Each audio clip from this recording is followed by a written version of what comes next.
کہمس نے ابن بریدہ سے، انہوں نے یحییٰ بن یعمر سے روایت کی، انہوں نے کہا کہ سب سے پہلا شخص جس نے بصرہ میں تقدیر سے انکار کی بات کی معبد جہنی تھا۔ میں یعنی یحییٰ اور حمید بن عبد الرحمن حمیری حج یا عمرے کے ارادے سے نکلے۔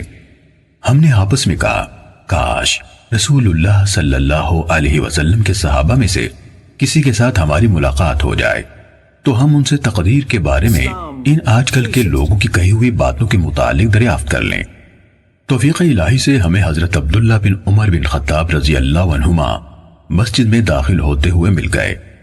میں اور میرے ساتھی نے ان کو درمیان میں لے لیا، ایک ان کی دائیں طرف تھا اور دوسرا ان کی بائیں طرف۔ مجھے اندازہ تھا کہ میرا ساتھی گفتگو کا معاملہ میرے سپرد کرے گا، چنانچہ میں نے عرض کی، اے ابو عبد الرحمن، یہ عبداللہ بن عمر رضی اللہ عنہما کی کنیت ہے۔ واقع یہ ہے کہ ہماری طرف کچھ ایسے لوگ ظاہر ہوئے جو قرآن مجید پڑھتے ہیں اور علم حاصل کرتے ہیں، اور ان کے حالات بیان کیے۔ ان لوگوں کا خیال ہے کہ تقدیر کچھ نہیں، یعنی ہر کام نئے سرے سے ہو رہا ہے، یعنی پہلے سے اس بارے میں نہ کچھ طے ہے نہ اللہ کو اس کا علم ہے۔ ابن عمر رضی اللہ عنہما نے فرمایا، جب تمہاری ان لوگوں سے ملاقات ہو تو انہیں بتا دینا کہ میں ان سے بری ہوں اور وہ مجھ سے بری ہیں۔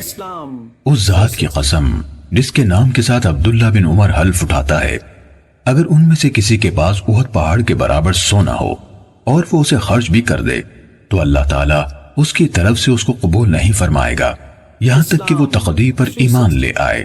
پھر کہا، مجھے میرے والد عمر ابن خطاب رضی اللہ عنہ نے بتایا، ایک دن ہم رسول اللہ صلی اللہ علیہ وآلہ وسلم کی خدمت میں حاضر تھے کہ اچانک ایک شخص ہمارے سامنے نمودار ہوا۔ اس کے کپڑے انتہائی سفید اور بال انتہائی زیادہ تھے، اس پر سفر کا کوئی اثر دکھائی دیتا تھا، نہ ہم میں سے کوئی اسے پہچانتا تھا، حتیٰ کہ وہ آ کر نبی اکرم صلی اللہ علیہ وسلم کے پاس بیٹھ گیا اور اپنے گھٹنے آپ کے گھٹنوں سے ملا دیے اور اپنے ہاتھ آپ صلی اللہ علیہ وآلہ وسلم کی رانوں پر رکھ دیے اور کہا، اے محمد صلی اللہ علیہ وسلم، مجھے اسلام کے بارے میں بتائیے۔ رسول اللہ صلی اللہ علیہ وسلم نے فرمایا، اسلام یہ ہے کہ تم اس بات کی گواہی دو کہ اللہ تعالیٰ کے سوا کوئی عبادت کے لائق نہیں اور محمد صلی اللہ علیہ وسلم اس کے رسول ہے۔ نماز کا اہتمام کرو، زکوٰۃ ادا کرو، رمضان کے روزے رکھو، اور اگر اللہ کے گھر تک راستہ طے کرنے کی استطاعت ہو تو اس کا حج کرو۔ اس نے کہا، آپ نے سچ فرمایا۔ حضرت عمر رضی اللہ عنہ نے کہا، ہمیں اس پر تعجب ہوا کہ آپ سے پوچھتا ہے اور خود ہی آپ کی تصدیق کرتا ہے۔ اس نے کہا، مجھے ایمان کے بارے میں بتائیے۔ آپ نے فرمایا، یہ کہ تم اللہ تعالیٰ، اس کے فرشتوں، اس کی کتابوں، اس کے رسولوں اور آخری دن یعنی یوم قیامت پر ایمان رکھو اور اچھی اور بری تقدیر پر بھی ایمان لاؤ۔ اس نے کہا، آپ نے درست فرمایا۔ پھر اس نے کہا، مجھے احسان کے بارے میں بتائیے۔